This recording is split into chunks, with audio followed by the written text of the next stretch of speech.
దీన్ని ఎలాగైనా ఆపి తీరాలి. పొద్దున్నే ఫైట్ అండ్ బుజ్జి ఎంత మంచి కళ ఉన్నాను తెలుసా? మనం కాంప్లెక్స్ లో ఉన్నామంట. 1 million యూనిట్స్ ఉన్నాయని దగ్గర ఏవీ లేవు. నాలాంటి ఎంతమందికి నువ్వు అక్కడ హీరో తెలుసా? నాతో రా. యూనిట్స్ ఎక్కువ ఇస్తారా? అబద్ధం.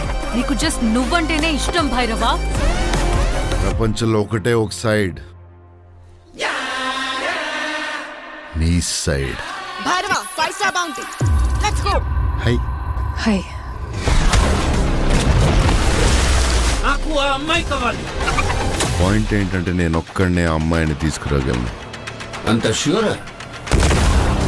రికార్డ్స్ చూసుకో, ఎంతవరకు ఒక్క ఫైట్ కూడా ఓడిపోలేదు. మీ యుద్ధం మళ్ళీ మొదలైనట్టుంది.